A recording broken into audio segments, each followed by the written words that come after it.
Market fab. Hi everybody. I got to thinking about the deluxe anniversary editions that we've had from the Beatles since 2017. Sgt Pepper, the White Album and Abbey Road, and which is the best one that we've had so far. So I've decided to do a ranking. Here it is. We've got the Sgt Pepper box, the White Album box, and the recent Abbey Road. And I've ranked them on a series of scores, and we're going to see which is the best so far. As always, I'd like to hear from you in the comments. Which one's your favourite? Which one contains the best bonus tracks? Or which one's missing things that you would have loved to have seen? Let me know. So in ranking these, I've given a score in various categories. And we're going to add all these scores up and see which is the best. If you like this video, please give it a thumbs up and hit the subscribe button so you can see other videos that I do. Right, first we're going to look at the remix itself, the Giles Martin remix. Sgt Pepper first, and the way that they were able to clean up some of the tracks and get individual elements more room to breathe than they'd ever have before was really great. So Lovely Rita, that intro to Lovely Rita just sounds amazing to me, and I think Within You Without You as well was another big winner on that album. Why they mixed Mr. Kite so loud on the remix, I don't know, because it really does take you a bit by surprise when it comes on. But overall, I really like the Sgt Pepper remix. I thought it was a great start to this this campaign they've been doing. I'm going to give the remix 8 out of 10 for Sgt Pepper. For the White Album, now this was an interesting one for me. I felt that every individual song on the White Album, in isolation, sounds fantastic. So if somebody said to me, what does the remix of Back in the USSR sound like? It's brilliant. What does Dear Prudence sound like?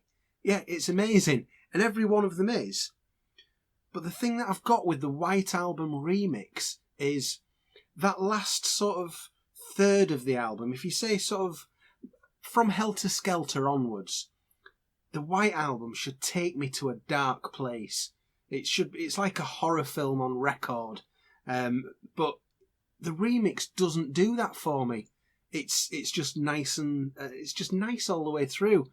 And it sounds great, and I almost don't want it to sound that good in each of its elements.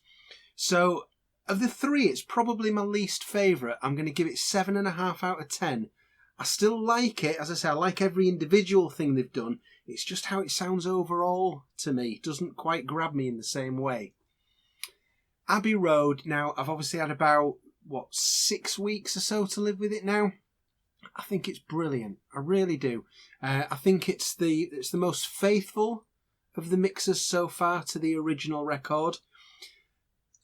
Some people are always going to get offended by these remixes. I understand that, but I would like to think that Abbey Road is the one that is the least likely to cause offence. I just think some of it sounds magnificent, especially the backing vocals. The backing vocals on things like Oh Darling and Octopus's Garden sound magnificent to me, and the songs where it's a sort of a close-up Paul McCartney vocal, like Oh Darling or Golden Slumbers, etc., I just really captured it great. I think it's the best remix of the lot so far, so I'm going to give that 9 out of 10. So far, after the remix, I'm going to show you a score. So let's have a look at this. So we've got Abbey Road in the lead, followed by Sgt Pepper and White Album just behind it. Okay, next we're going to look at the bonus tracks that are on each of the deluxe sets. So Sgt Pepper first. There was the progression of Strawberry Fields Forever from that very first demo version through its different incarnations, the speeded up versions that later got slowed down. And that was great to see that progression there, even though a lot of it had been bootlegged before and we'd maybe heard a lot of it, but it's great to get that on an official release. My favourite bonus track on this deluxe edition is that instrumental version of Getting Better, which to me just sounds like the Small Faces. It sounds like one of their great backing tracks that they would do, and it just sounds really happy, and you can tell that there's going to be a great song comes off the back of that. And to be honest, Getting Better is one of my favourite Beatles songs anyway, so that was a real highlight for me, as was George coaching the musicians on Within You Without You and telling them how he wanted it and going over the timing again and again. But it was really interesting to see how they were working together. You've got these really experienced Indian musicians, and then you've got George, who was probably just hit 24 at the time, just about, and was just starting on his Indian music path, really. Them working together to create that magical song there, and the end of Day in the Life, where we heard the progression of how they originally thought that they were going to not end it on a piano chord, but end with them all going. It was great to hear that, because we'd known about it for such a long time, but I'd certainly never heard it anyway. And it was good to hear just how awful it sounded. They absolutely made the right decision in scrapping that.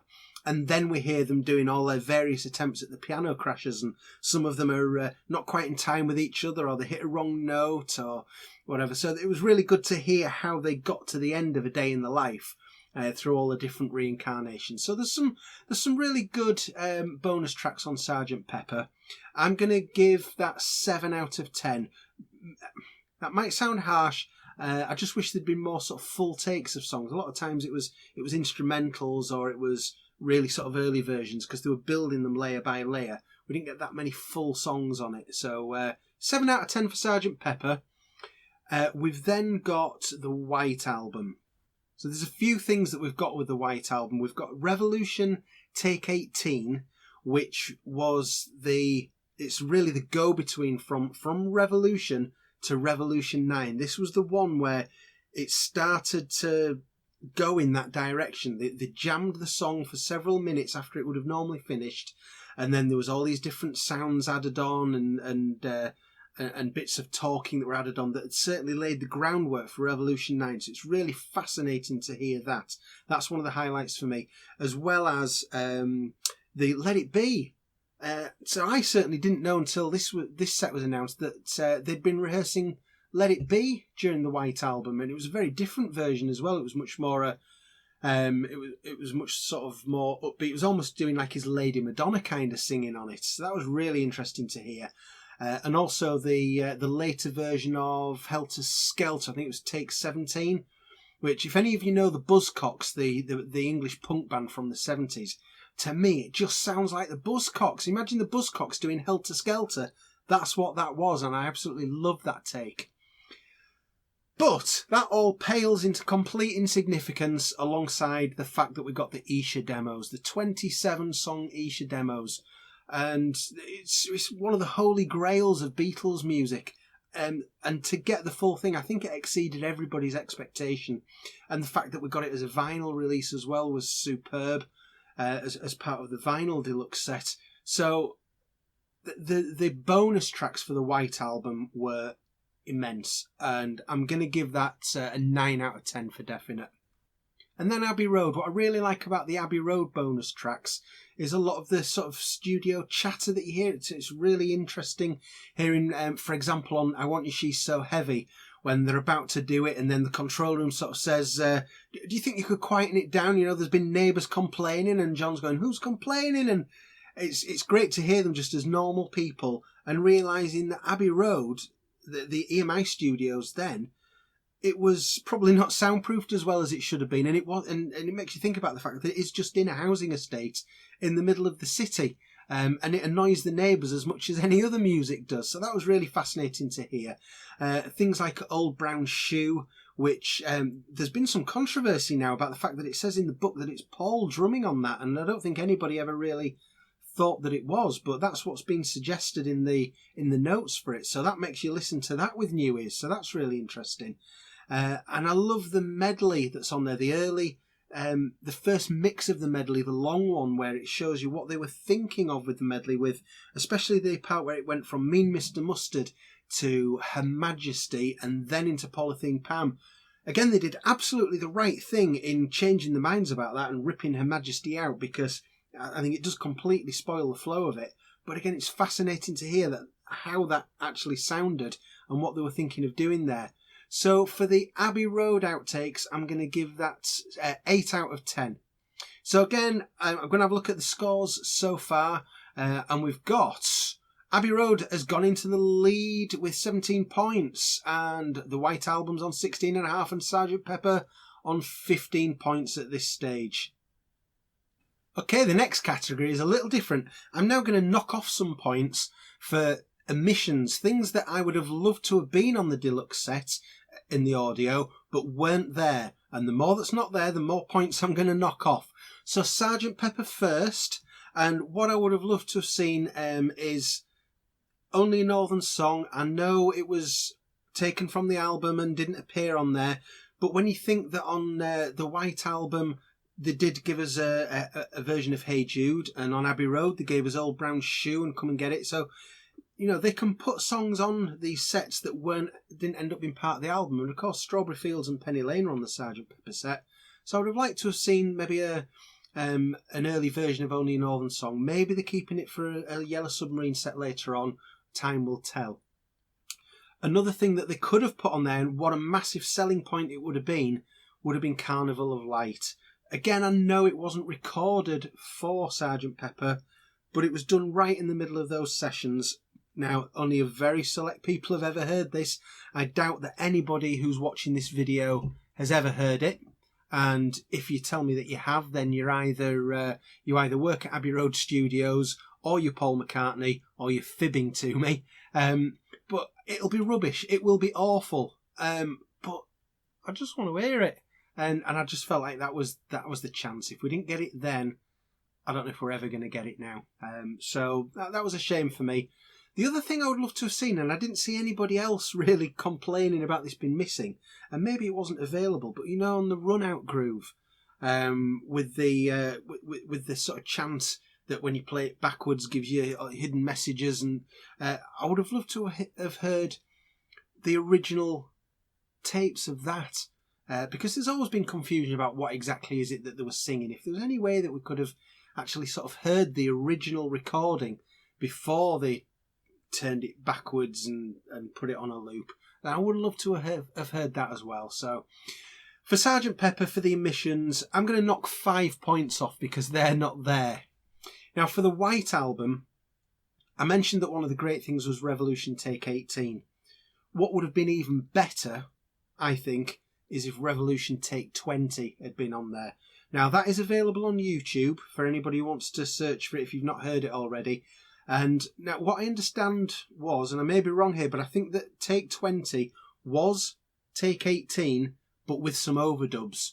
So it wasn't a new recording of it, but it was where they even further moved down the line towards Revolution 9.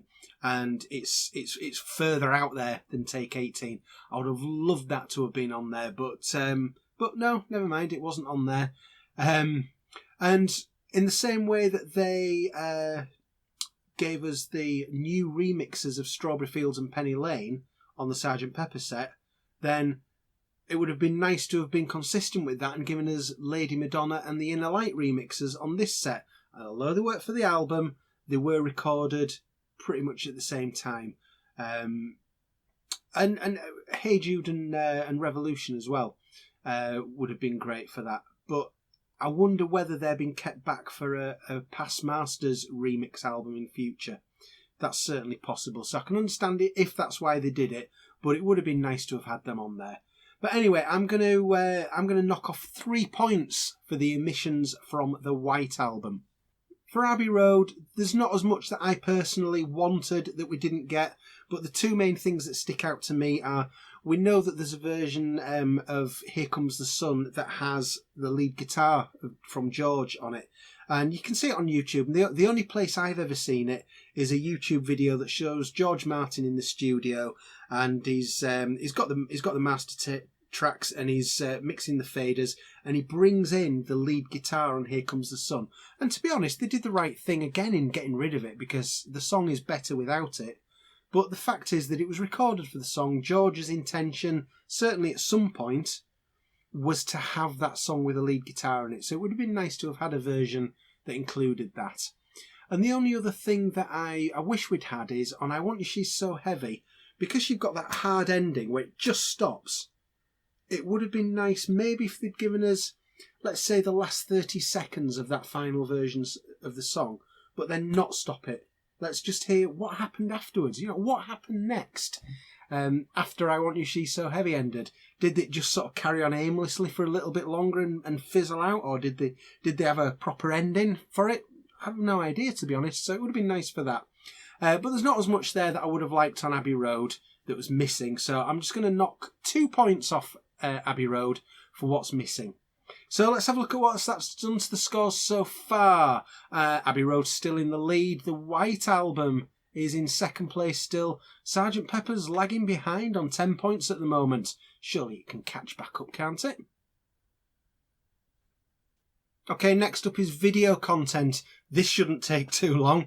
So on Sgt Pepper, we've got the 1992 Making of Sgt Pepper documentary. So that's nice to have, although it's nothing new. They gave us the promo videos for Strawberry Fields and Penny Lane, as well as that studio session of A Day in the Life where you know, everybody's got the clown masks on and the noses, and John's looking at the camera like that often, which is classic footage. Nice to have, but there's nothing that we haven't seen there before. So I'm going to give out of 5 points for this. I'm going to give them 3.5 to Sgt Pepper for the video content. Now, the White Album and Abbey Road, no video content at all on either. But you could argue, what was there really? With the White Album, we've seen little bits of studio footage of, for example, Paul playing Blackbird and tapping his foot along.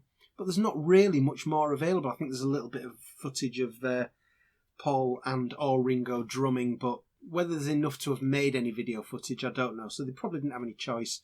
And Abbey Road, I don't really know of any video footage that they took during those sessions. So I can't really give them any points for that. But Sgt Pepper gets 3.5 points. Let's have a look at what that's done to the scores so far. And you'll see that Sgt Pepper's caught up. The White Album, they're level on points, but Abbey Road's still just in the lead. My next category is the packaging. So, Sgt Pepper first.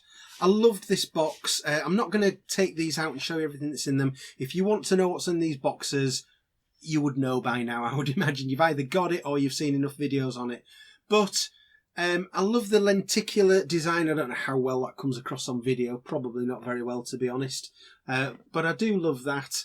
I like the posters that you get, the Mr. Kite poster and then the big poster of the band itself. I love that tape effect, that sort of tape reel box there. So that's great. All 3 of these packages, though, are going to get a bit of points knocked off just for being completely inconsistent with each other. I'm going to give 8.5 out of 10 to the Sgt Pepper box. The White Album box, now, I did think that this was particularly funky when I got it. The fact that that goes like that and it does the same on the back with the track listing. I don't know how sturdy that is. I don't know whether that print is going to come off over time or not. Only time will tell. But again, it's a beautiful package. The books in all 3 are incredible.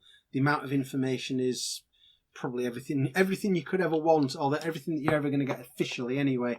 The presentation of them all is great. Why they're so inconsistent with each other, I don't know.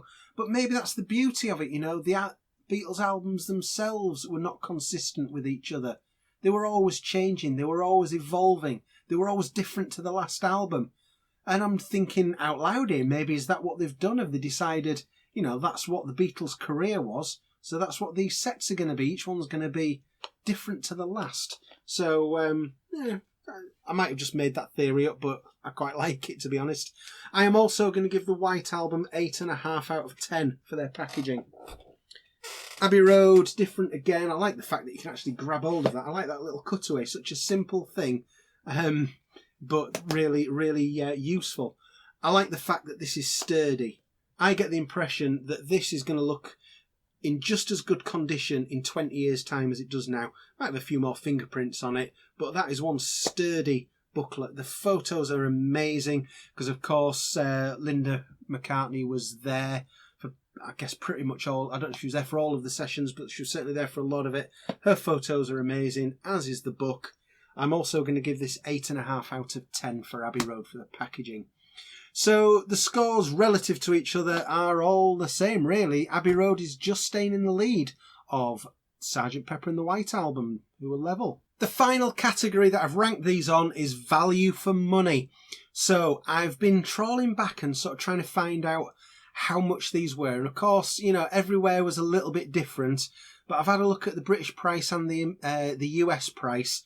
and within a range anyway. So for Sgt Pepper, I expect that people who bought it at the time probably paid $120 to $150, and in the UK you probably paid about £100 to £110.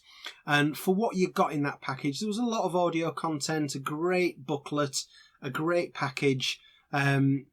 But, you know, sometimes you get the likes of Bob Dylan who shows you can have an awful lot more audio content for a lot less money. And the Beatles don't give that same value for money. I'm not very often critical of the Beatles, but I will be for that. I'm going to give Sgt Pepper 7 out of 10 for value for money. For the White Album, now in the US, it was a similar kind of price, about $130 to $140. And in the UK, probably about £110 for the deluxe booklet. And in terms of what you got, I'm going to have to score the White Album a little bit higher here, mainly because it's the Isha demos. Again, where the White Album's scoring well, it's because of those Isha demos. We did not expect them, but we got them in full. Better than anybody could have guessed that we were going to get. So in terms of value for money, I'm going to give the White Album 7.5 out of 10. It's still a very expensive package, but you did get that little bit extra value for money, I think. With Abbey Road, now with that, I think in America probably about $90 to $110, and in the UK about £70 to £85. They brought the price down quite a bit with this one. You've probably got a similar amount of content to what you had on Sgt Pepper, probably not quite as much as you had with the White Album, but the price is quite a lot lower. So that scores well for me for value for money. I'm going to give it an 8.5 for that. So we've got our final scores. Sgt Pepper 29, the White Album 29.5, Abbey Road 32. I would love to hear your comments as always about this. Which would be your favourite? What would you have liked to have seen on it? What would you have missed out? But let me know in the comments. Love to hear from you. But thank you very much for watching. Goodbye.